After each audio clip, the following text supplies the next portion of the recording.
ଆସିକି ପହଞ୍ଚିଛି। ଭଦ୍ରକ କଲେକ୍ଟର ବି ସାଥିରେ ଅଛନ୍ତି, ଅନ୍ୟ ସମସ୍ତ ଅଧିକାରୀ ମାନେ ଅଛନ୍ତି। ଚାଷୀ ମାନଙ୍କର ଯୋଉ ଧାନର ଅବସ୍ଥା ଏଠି ଆମେ ଦେଖିଲୁ। ଆର 2 ବ୍ଲକକୁ ମୋର ଦେଖିବାର ଅଛି। ଦେଖି ସାରିଲା ପରେ ଆମେ 30 ତାରିଖ ସୁଦ୍ଧା ଯୋଉମାନେ ରିପୋର୍ଟ ଆମର ଦେବେ ତାଙ୍କର ବି ରିଭ୍ୟୁ ହବ। ସମସ୍ତ ଚାଷୀ ମାନଙ୍କର ଏଇ ସମୟରେ ବିପଦ ସମୟରେ ସରକାର ଚଟାଣ ଭଳି ତାଙ୍କ ପଛରେ ଠିଆ ହେଇଛି।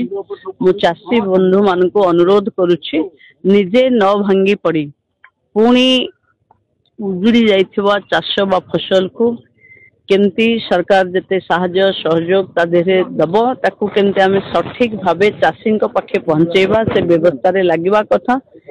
ସମସ୍ତଙ୍କର ଏ ବିପଦ ବେଳରେ ସରକାର ତାଙ୍କ ସହିତ ଅଛି।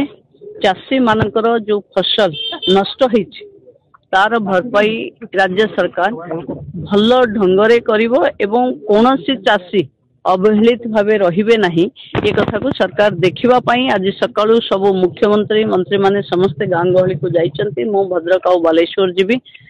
ତେଣୁ ସମସ୍ତଙ୍କ ସହିତ ନ୍ୟାୟ ହବ। ସମସ୍ତଙ୍କୁ ମୁଁ ଅନୁରୋଧ କରୁଛି, ସରକାର ଉପରେ ଭରସା ରଖନ୍ତୁ। କାରଣ ବାତ୍ୟା ବନ୍ୟା ଦୈବିକ ଦୁର୍ବିପାକ କାହା ହାତରେ ନଥାଏ, କିନ୍ତୁ ଏ ସମୟରେ ସରକାର ଆପଣଙ୍କ ସହିତ ଅଛି। ଯାହା ଅସୁବିଧା ହବ ସରକାର ଆପଣଙ୍କ ସାଥିରେ ଥାଇ ତାକୁ ସମାଧାନ କରିବ। ଦେଖୁଛି ମୁଁ ଧାନ ଗଜା ହେଇଯାଇଛି, ଧାନର ଇଏ ବି କାଟିବା ଲାୟକ ଆଉ ନାହିଁ। ଯାହା ଦେଖୁଛି ମୁଁ ତାର ସମୀକ୍ଷା ବି ହବ ଜିଲ୍ଲାପାଳଙ୍କ ଲେବଲରେ। ମୁଁ ଭାବୁଛି ବହୁତ ଜଲ୍ଦି କ୍ଷତି ତ ଯାହା ହେଇଛି କିନ୍ତୁ ଏଥିରେ ଭାଙ୍ଗି ପଡି ନିଜର ଆଉ ବହୁତ କ୍ଷତି ନ କରିବାକୁ ମୁଁ ଅନୁରୋଧ କରୁଛି।